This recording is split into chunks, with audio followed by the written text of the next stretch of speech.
नमस्कार. मालिकेच्या आजच्या भागामध्ये आपल्याला पाहायला मिळणार आहे नागेश्वरची आता वाट लागणार आहे. कारण नागेश्वरला इकडे वाटत तर असतं की आता सगळं आपल्या मनाप्रमाणे होणार आहे, पण 100वा अपराध झाला की त्याची मात्र वाट लागणार असते, हे फिक्स असतं.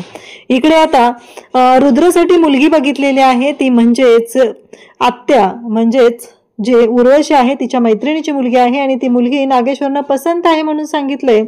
तर इकडे वासंती येते आणि ती सांगू लागते की नाही, ती मुलगी मला पसंत नाही. तर उर्वशी तिच्या जवळ जाते आणि म्हणू लागते की तुझ्या पसंतीचं कोणी विचारलंय, लायकीत राहायचं. हा तिचा नेहमीचा डायलॉग आहे. तर इकडे आपल्याला पाहायला मिळतं की एक कॅमेरा असतो आणि तो कॅमेरा तिथे लावला जातो आणि इकडे रुद्र सांगत असतो, तो म्हणजे हे कॅमेराचं जे आहे ते सगळं माझ्या मोबाईलवरती दिसणार. तेव्हा मात्र धावत येते ती म्हणजे गिरिजा आणि म्हणते पकडलं की नाही. आणि नेमकं त्याच वेळेस गिरिजाच्या समोर येतो तो म्हणजे घुंगरांचा आवाज. तो व्यक्ती ज्याने हात वरती केलेला असतो आणि रुद्रला आवाज दिलेला असतो. सायली साडी सेंटरच्या बाहेर तो असतो आणि रुद्रला हात वरती करून तो हाक मारत असतो. तेव्हा मात्र गिरिजाला धक्का बसतो, कारण गिरिजाला तो घुंगरांचा आवाज पाहिला की त्रास होत असतो. गिरिजा मात्र पाहतच राहते, कारण ते घुंगरांचा आवाज जो असतो तो म्हणजेच तिच्या आईवडिलांची आत्महत्या झालेली होती, तिच्या आईवडिलांना मारलेलं होतं, ती व्यक्ती होती. त्या व्यक्तीमुळं आज ती तिच्या आईवडिलांपासून दूर राहिलेली आहे. एवढ्या श्रीमंत घरातली लेक आज तिची अवस्था अशी असते की तिला खायलाही मिळत नसतं. अशा पद्धतीने गोष्टी घडत असतात. तर आजच्या भागाच्या रिव्ह्यूला आपण सुरुवात करूया. इकडे नागेश्वरने हातामध्ये जो धागा बांधायला घेतलेला असतो तो धागा नागेश्वरच्या हातून तुटतो. तेवढ्यातच गुरुजीकडे फोनवरती बोलत असतात. गुरुजी म्हणत असतात की काहीही झालं तरीही तो धागा तुटला नाही पाहिजे, असं गुरुजींचं म्हणणं असतं. आणि नेमका तोच धागा इकडे तुटलेला असतो. आणि तेव्हा वासंती तिथे त्याने म्हणते एवढे अपराध केलेले आहेत तर तो धागा टिकणार आहे का, त्यांना ते ओझं पेलवणार आहे त्या धाग्याला. तेव्हा तो म्हणत असतो की बस, खूप झालंय, खूप ऐकलेलं आहे, आता अजिबात ऐकून घेणार नाही. तेव्हा मात्र ती म्हणत असते की काय करणार तुम्ही. तेव्हा तो म्हणत असतो की कसं आहे, 100वा अपराध करतो ना, म्हणजे एकदा का 100वा अपराध झाला की मग मात्र मी मोकळा झालो, असं म्हणत वासंतीचा गळा दाबू लागतो. वासंती बिचारी ओरडत असते. इकडे आता रुद्र, त्याचबरोबर इकडे शैला, त्याचबरोबर रुद्रचा मित्र आणि गिरिजा चौघही तिथं असतात. मग गिरिजा सांगत असते की नाही नाही, माझे सगळे गैरसमज भेटलेले आहेत, माझ्या मनात मिसअंडरस्टँडिंग झालेलं होतं प्रभास. तेव्हा मात्र इकडे रुद्रचा मित्र म्हणू लागतो की प्रभास, आणि गिरिजा रुद्रला प्रभास असं नाव म्हणत असते. तेव्हा त्याचा मित्र सांगायचा प्रयत्न करतो, तेव्हा तो म्हणतो की नाही नाही ठीक आहे, अरे तेच ना. तो सांगत असतो की नाही, याचं नाव प्रभास नाही, याचं नाव रुद्र प्रताप आहे, पण जे आहे ते आहे असं रुद्रने ठरवलेलं आहे. तिला वाटतंय ना माझं नाव प्रभास आहे, काही हरकत नाहीये, असं रुद्रचं म्हणणं असतं. तेव्हा चहावाला म्हणतो की पैसे. मग गिरिजा म्हणते की मी देते पैसे, रुद्र म्हणतो की मी देतो पैसे, असं दोघांचंही चाललेलं असतं. तेव्हा गिरिजा म्हणते की आज गोळ्या घेतल्या काय, नाही आज जरा नेहमीसारखं नाहीये, तुम्ही नीट वागताय. तेव्हा तो म्हणतो कसल्या गोळ्या, रुद्रला माहितच नसतं. तेव्हा ती म्हणते की साळुंजी डॉक्टरांकडच्या गोळ्या चालू आहेत ना तुम्हाला, तेच विचारते मी, गोळ्या घेतल्या का. तेव्हा तो सांगू लागतो की हो घेतल्या.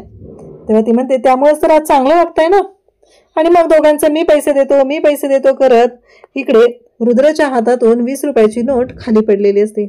गिरिजा खाली वागते आणि त्याच वेळी रुद्र सुद्धा वाकत असतो. दोघंही ती नोट उचलायला वाकत असतात. दोघांचीही टक्कर होते. दोघंही एकमेकांना इकडे म्हणत असतात की सॉरी. तेव्हा ती म्हणते की सॉरी. तेव्हा तो म्हणतो की एवढं काय त्याच्यामध्ये, आणि मग दोघंही बोलत असतात. त्यानंतर इकडे वासंती मात्र म्हणत असते की एक गोष्ट लक्षात ठेवायची आहे की तुमचे 100 अपराध झाले की आता तुम्हाला संपवायला, तुम्हाला तुमचा नाश होण्यासाठी एक व्यक्ती येणार आहे.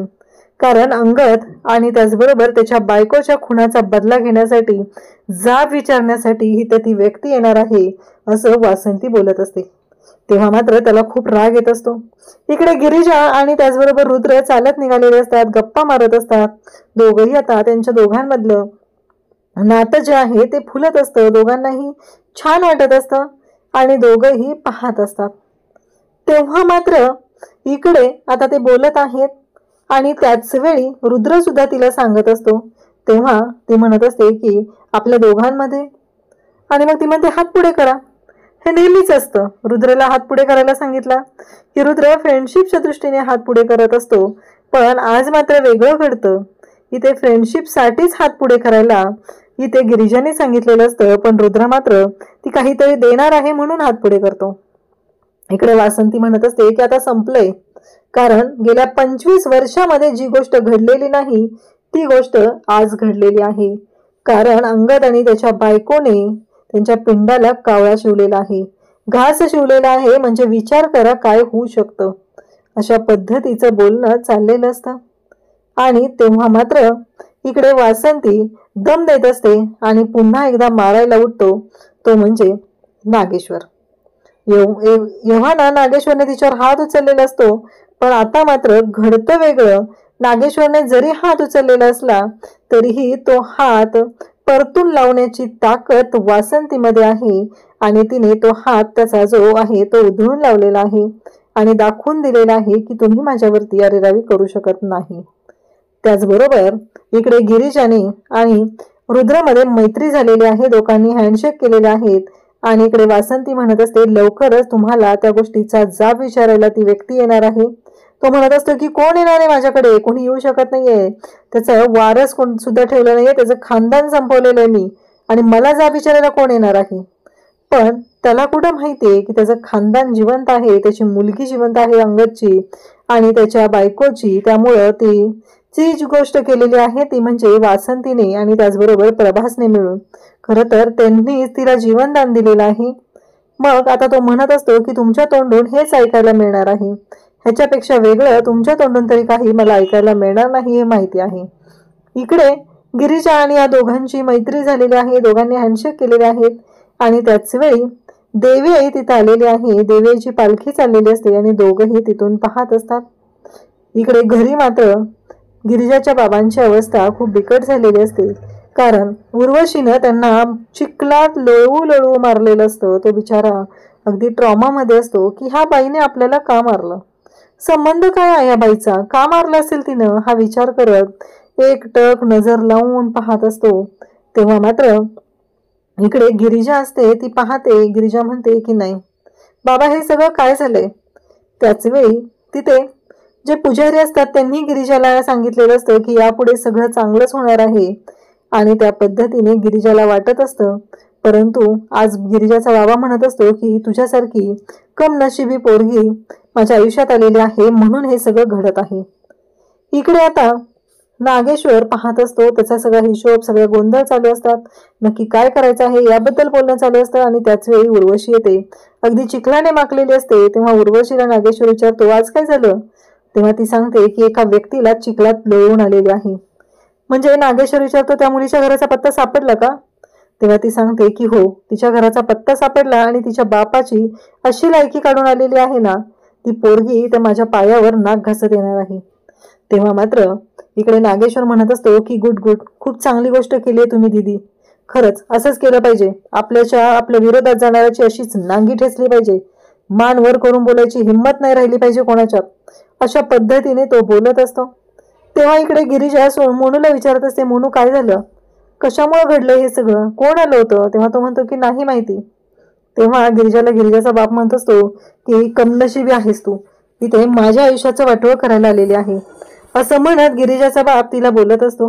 तेव्हा मात्र ती म्हणत असते की कोणी केलंय बाबा हे सगळं, सांग मला कोणी केलंय.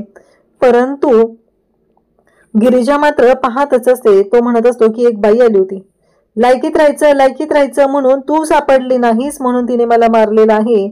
आणि तेव्हा गिरिजा म्हणते की बरोबर आहे, तिला आठवतं ती बाई म्हणालेली असते, म्हणजे उर्वशी म्हणालेली असते की लायकीत राहायचं तुमच्यासारख्यांच्यासाठी तर मी सोबत चिल्लर ठेवत असते, हे घे चिल्लर आणि घे शर्ट धुवून असं म्हणत तिने बोललेली असते. ते गोष्ट आठवते आणि तिने मोनूच्या अंगावरती चिखल उडवलेला असतो. गिरिजाने तिला जन्माची अद्दल घडवलेली असते म्हणून आज पुन्हा तीच गोष्ट घडलेली आहे. तेव्हा मात्र मोनूला ती म्हणत असते की आता मला कळलं की कोण आहे, कारण ती तीच बाई आहे बाजारातली, तुझ्या अंगावर जिने चिखल उडवलं होता ना तीच बाई आहे आणि आज इथे बाबांची अशी अवस्था करून गेलेली आहे, मी तिला सोडणार नाही असं गिरिजाचं म्हणणं आहे. आणि ती आता तिला जन्माची अद्दल घडवणार आहे असं ठरवते. त्याआधी बाबांना व्यवस्थित करणं गरजेचं आहे म्हणून तिने तिच्या बाबांना आंघोळ घालायला सुरुवात करते. कारण बाबा जो स्वाभिमान असतो, जो स्वतःचा आत्मविश्वास असतो, तो सगळा गळून पडलेला असतो. त्या बाईने इतकं येऊन मारलेलं असतं की तिने जराही विचार केलेला नाही की अंगणात पावसामुळे चिखल झालेला असतो आणि त्या चिखलामध्ये अगदी आपटू मारलेला आहे. त्यामुळं गिरिजाला खूप वाईट वाटत असतं. इकडे वासंती वाट बघत असते की रुद्र अजून का आलेला नाही म्हणून वासंती वाट बघत असते. परंतु रुद्र काही आलेला नसतो. जेव्हा रुद्र येतो तेव्हा रुद्र म्हणतो की आई साहेब, तुम्ही जेवून घ्यायचं ना, थांबायची काय गरज होती. तेव्हा ती म्हणते की मी तुला जेवायला वाढते, चल. तेव्हा तो म्हणतो की नाही, मी बाहेरून जेवून आलोय. तेव्हा रुद्रला ती म्हणत असते की अरे मला सांगायचं तरी. तेव्हा तो म्हणतो की मी आत्याला सांगितलं होतं ना, तुम्हाला मी किती वेळा सांगितलंय माझ्यासाठी जेवायला थांबत जाऊ नका.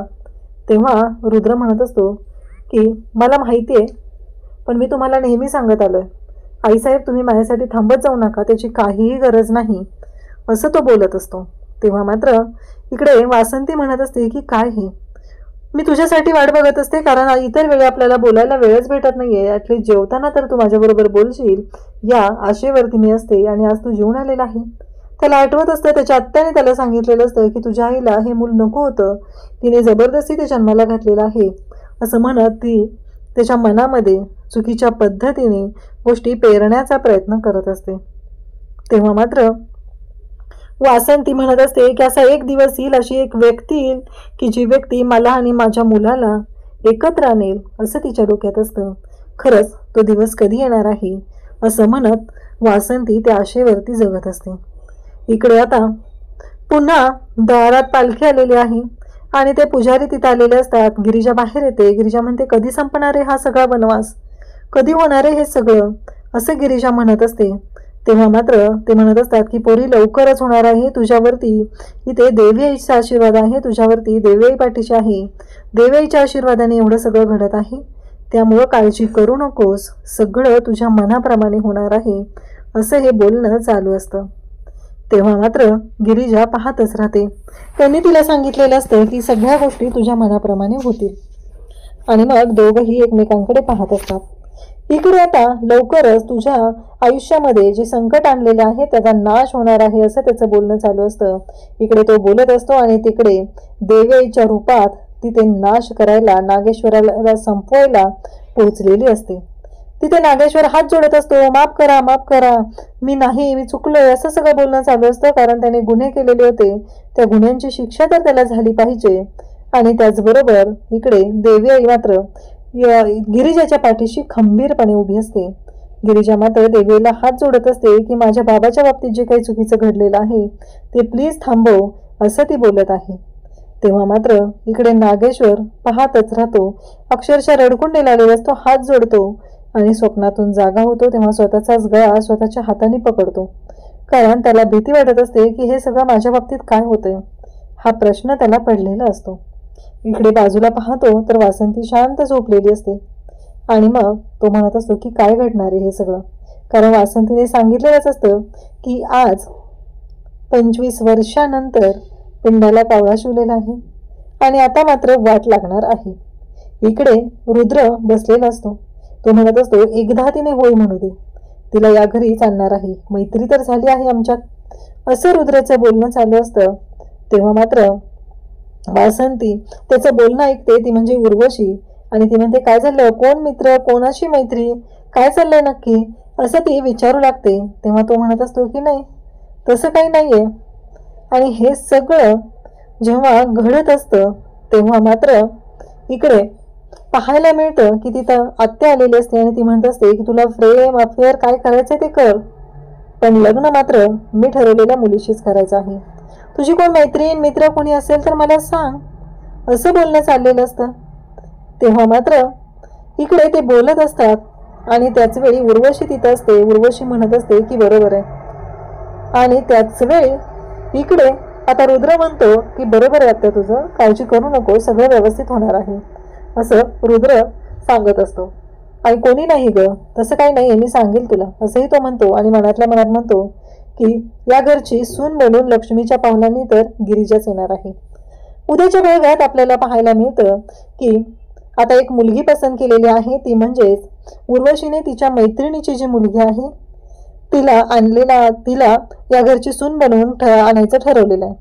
त्याच वेळी वासंती येते आणि म्हणते मला ती मुलगी पसंत नाही. तेव्हा ती म्हणते तुला कोणी विचारलंय? तुला कोणी विचारलेलंच नाहीये. लायकी काय आहे तुझी तुला विचारायला? असं हे बोलणं चाललेलं असतं. तेव्हा मात्र ती म्हणत असते की बस झालं, काय बोलताय तुम्ही हे सगळं? इकडे आता रुद्र गिरिजाच्या दुकानात गेलेला असतो. तिथं असा कॅमेरा लावला जातो आणि तो कोण येईल ते मला इथे मोबाईलवर कळलं असं तिचं बोलणं असतं. आणि ती बाहेर बोलत आलेली असते. ती म्हणत असते आता कळलं मला हे सगळं कोणी केलंय. आणि जेव्हा ती तिथं बोलत येते आणि त्याच वेळी ती म्हणते की आता मला सापडलं की हे सगळं करणारी व्यक्ती कोण आहे. असं म्हणत गिरिजा पकडते तर रुद्रला आणि तेवढ्यातच समोरून गाडी चाललेली असते ती म्हणजे रुद्रच्या बाबांची आणि म्हणजेच नागेश्वरची. तो नागेश्वर त्याला हात करतो आणि गिरिजाला ती घुंगरं ऐकू येतात. ती घुंगरं दिसतात आणि त्या घुंगरांच्या आवाजाने गिरिजाला त्रास होऊ लागतो. कारण त्या घुंगरांच्या आवाजामुळेच तिला जाणीव होत असते ती म्हणजे 25 वर्षाच्या भूतकाळाची. त्यावेळी जे घडलेलं असतं त्या गोष्टीची तिला जाणीव होत असते. अशाच अपडेटसाठी चॅनलला सबस्क्राईब करा. थँक्यू.